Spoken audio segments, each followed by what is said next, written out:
Oi gente, quem fala aqui é a Bruna e no vídeo de hoje eu vou trazer uma resenha pra você sem spoiler de um livro de suspense que me deu um nó na cabeça em fevereiro, e eu estou falando do livro Mate o Próximo, do Frederico Aksant. Então, gente, se liga aí que a resenha vai ser muito boa. Então se liga aí que se você gosta de suspense e quer dar um nó na cabeça como eu, se liga nessa resenha. E antes de eu falar pra vocês sobre esse livro, já quero pedir pra você deixar o like, se inscrever aqui no canal, pois por aqui a gente dá várias dicas literárias. E também faço convite pra você me seguir lá nas outras redes sociais. No Instagram, na Regia Dancinha e Scooby, também estou como Pets Livros. E claro, por favorzinho, me ajuda a fazer com que o YouTube entregue esse vídeo para outras pessoas. Então já clica no like, comenta aí se você já leu esse livro ou se ficou interessado em fazer a leitura e compartilha esse vídeo com aquele amigo que gosta de um bom suspense. Agora chega de lenga-lenga e bora falar do livro. Bom, nesse primeiro momento da resenha eu vou falar um pouco mais da contextualização para vocês, o que seria esse livro, e por fim eu irei dar a minha opinião, e fiquem tranquilos que não terá spoilers. Principalmente porque esse livro não tem como dar spoiler, senão estraga totalmente a experiência de leitura. Mate o Próximo foi a escolha da vez para o mês de fevereiro da leitura do Clube dos Thrillers, que é um clube que eu faço parte, que é organizado pela Ju Oliveira. Fica aqui a minha sugestão, se você gosta do gênero ou se quer se introduzir no gênero do suspense, segue as dicas dela porque é muito boas. E aqui em Mate o Próximo a gente vai ter uma temática totalmente diferente. Eu nunca vi isso em outro livro de suspense, e ele tem uma pegada bem diferenciada, que vai fazer que em muitos momentos a gente fique se questionando se realmente o nosso personagem é ou não confiável, ou se ele está sendo manipulado por alguém. E aqui a gente é apresentada ao Ted. O Ted, ele é um cara que tem a família perfeita, a esposa perfeita, filhas maravilhosas, tem um trabalho que ele ganha muito dinheiro, ele é super bem sucedido, tem a própria empresa, então tá tudo mil e uma maravilhas. Ele tem essa vida toda perfeita até o momento em que ele descobre que ele está com um tumor cerebral. E nesse momento, ele não vê outra alternativa a não ser colocar um fim na própria vida. E quando ele está com o gatilho pronto para tirar a própria vida, algo vai acontecer. Ele está no seu escritório, já está preparado, já preparou toda a casa, enquanto a esposa e as filhas estão em uma viagem para Disney. Ele se vê ali no escritório, que não tem outra solução a não ser colocar o fim na própria vida. Então, alerta de gatilhos ao suicídio. E aí algo incomum vai acontecer, batidas intensas na porta vão acontecer, e ele acha que, eu vou deixar passar, se eu não responder vão achar que não tem ninguém em casa, só que essa batida é constante até o momento que ele decide então ver o que é. E quando ele passa pelo corredor, ele se depara com um bilhete falando: abra a porta, é a sua última saída. E ele não lembra desse bilhete, ele se questiona se ele não estaria sendo vigiado. Quem teria colocado esse bilhete ali no corredor? E aí ele vai até a porta, e ele abre, e ele conhece um homem que nunca viu antes, que é o Justin Lindsay. E o Justin, ele fala com o Ted e comenta que ele sabe o que o Ted estava prestes a fazer, e não somente ele fala de tudo que ele sabia que o Ted iria fazer com a própria vida, bem como ele dá uma proposta muito instigante ao Ted. E essa proposta seria fazer parte, então, de uma instituição onde, vamos dizer que seriam benfeitores que estariam próximo de cometer um ato contra a própria vida, e iria então entrar nessa instituição, iria fazer algo para essa instituição, e posteriormente alguém iria dar o fim na vida dele, como se fosse um roubo, como se fosse um assalto. Assim tiraria todo o peso dele em relação à família, caso ele tivesse cometido um suicídio. Então, em vez de ele, cometer suicídio e a família ficar com todo aquele remorso, toda aquela mágoa, angústia, e sem saber o que poderiam ter feito diferente para ele não chegar, nesse ato, ele teria acabado morrido por uma eventualidade do destino. Então, a ideia seria que essa instituição entregaria um caso para ele, onde geralmente não tem mais soluções e as pessoas querem fazer justiça pelas próprias mãos. Então, nesse caso, o Ted é apresentado para um caso de um cara que cometeu feminicídio. Só que todo mundo sabe que foi esse cara. Só que para a justiça, ele tem um álibi perfeito. Só que todas as características da mulher dele, que foi encontrada morta no apartamento, indica que ele foi o causador. Só que ele tem álibi, as provas não estão muito concretas, então essa instituição entra em cena, coloca uma pessoa que iria cometer suicídio para matar essa pessoa, então a pessoa já ia morrer mesmo. O que custa ela matar uma pessoa infeliz no mundo? Seria essa a proposta, então, dessa instituição. E aí depois essa pessoa mataria um bandido e mataria o próximo. Por isso que o título Mate o Próximo, mataria o próximo da instituição. Ou seja, todas essas pessoas estavam ali querendo cometer suicídio. Então elas já queriam morrer. Então ele iria lá matar o próximo da lista e alguém depois viria matar ele. Então sempre era um elo sem fim. Essa é a ideia inicial e a proposta do nosso livro inicial, onde a gente é apresentado ao que é essa instituição, onde pessoas são colocadas ali para fazer justiça com as próprias mãos, e o Ted, toda essa questão que ele queria cometer suicídio, que ele tem uma família perfeita e para ele vai ser muito melhor, então ele matar essa pessoa já que é um bandido mesmo, todas as provas indicam que seria ele o culpado, só que ele tem um álibi muito forte, então o Ted vai lá e mata esse cara. E posteriormente ele mata o próximo da instituição. No entanto, o remorso toma conta do Ted. E ele se vê num conflito sem fim.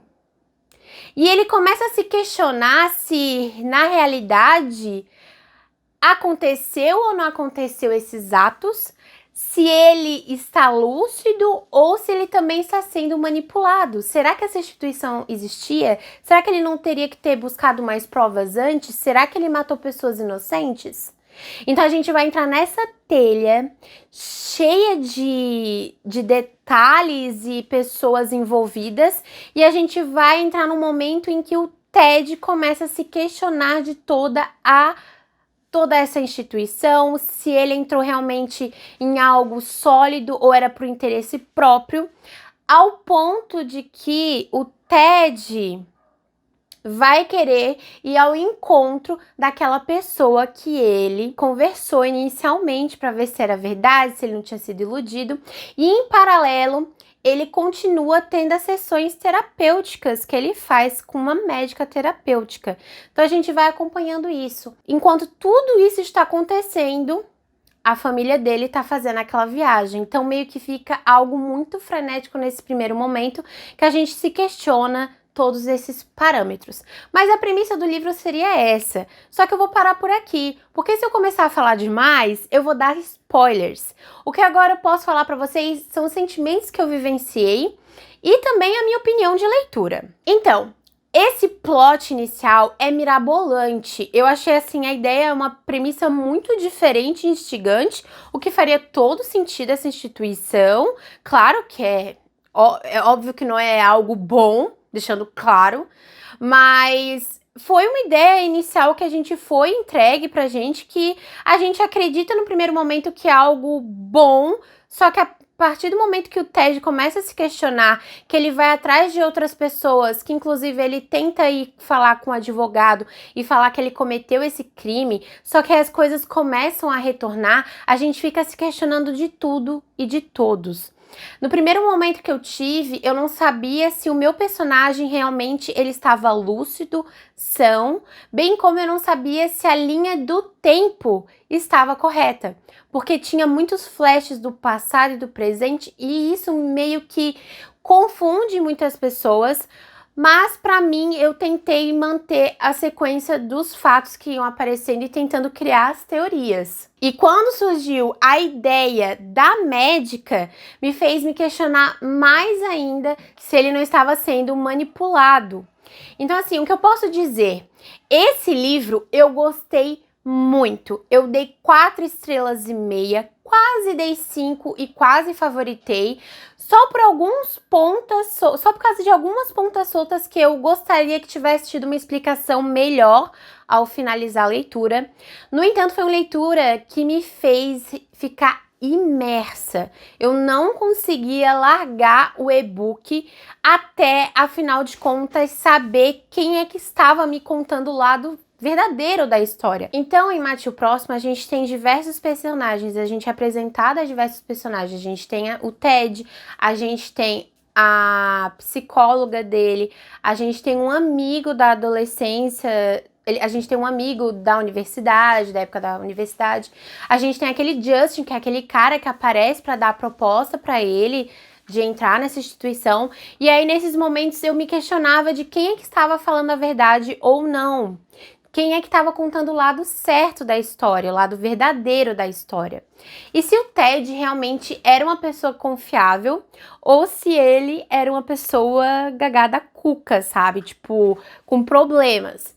Então, assim, o que eu posso te dizer é que esse livro não é para todos os leitores, porque envolve muito essa questão do autor trazer momentos do passado com o presente, trazer questionamentos e essas perspectivas de outros personagens ou do nosso próprio personagem principal, o Ted, que em muitos momentos o autor nos faz questionar se o que ele está vendo é real, é um fato que aconteceu ou é algo que ele criou na cabeça dele e modificou um ato, e o porquê que tudo tá tão difícil de conectar essas peças. Isso é um grande quebra-cabeça que a gente tem que ir fazendo a conexão e ligando essas peças. E assim, gente, o que eu posso dizer pra vocês é que não é um livro para todos os leitores, porque não necessariamente é um final extremamente fechado. Pode ficar algumas pontas soltas, pode ficar até a gente tentando criar teorias após a finalização da leitura. Às vezes é uma leitura muito legal e instigante para você ler com pessoas, não somente sozinho. Então, eu acho que isso também fez toda uma diferença na minha experiência de leitura, por ter lido no Clube dos Thrillers, porque a gente fez um bate-papo de 50%, eu criei várias teorias, o pessoal também, e quando chegou no final do livro, a gente fez um bate-papo em que cada uma tinha acabado percebendo pequenos pontos que estavam melhorando a história na nossa cabeça. A média, mais ou menos, entre as pessoas foi entre 4 estrelas a 4 estrelas e meia. A maioria do pessoal gostou da leitura, que foi fluida, mas ao mesmo tempo é uma leitura extremamente doida, que vai dar um nó na sua cabeça. Tem um filme que é baseado num livro, que é A Ilha do Medo, se não me engano, que tem o personagem principal, o Leonardo DiCaprio. E quando eu vi esse filme, é muito esse sentimento que eu tive ao ler esse livro. Então, quem assistiu o filme vai entender que é meio que uma viagem. A gente se questiona, será que tudo passava na cabeça dele? Será que não? Mas, assim, o que eu posso dizer pra vocês é que grande parte das coisas vão ser conectadas. Em 50% tem uma grande revelação, porque até os 50% do livro a gente é direcionado a acreditar que algo aconteceu, que que o Ted ocasionou determinadas coisas e nos faz questionar até a motivação de tudo ter sido criado daquela forma que é nos introduzido. Só que depois dos 50% acontecem outras revelações. Aos pouquinhos a gente vai chegando em direcionamentos que o autor vai nos levando, só que tem uma coisa, vai chegar faltando 5% ou menos do livro e que as coisas vêm como uma avalanche de informações e as coisas tudo fazem sentido. Então, este é um livro que para mim me prendeu, que me fez ter uma experiência de leitura muito boa. Eu estava vindo de um período muito difícil de ressaca literária, então foi um livro muito bom. Eu sei que ele tem uma certa quantidade de páginas, acho que ele tem umas 450 páginas, mas para mim foi extremamente fluido. E uma dica que eu te dou, caso você venha fazer a leitura desse livro, é fazer uma ficha de personagens. Escreve o nome do personagem, a característica do personagem, para você não se confundir no decorrer da história por ter exatamente essa troca de períodos. Às vezes a gente volta em recordações do passado nas sessões com a psicóloga, depois a gente já tá um período mais à frente, enfim. Essa foi a minha dica de hoje, espero que vocês tenham gostado. Comenta aí se você já leu um livro que te fez ficar doido ao ler, que não sabia em quem acreditar, o que estava acontecendo, se o personagem era confiável, se o personagem estava doido, lelé da cuca. E se você por acaso já leu esse livro, comenta aí a sua opinião. Eu dei 4 estrelas e meia e indico para aqueles leitores que gostam de um bom quebra-cabeça. Essa foi a resenha de hoje, até a próxima, tchau!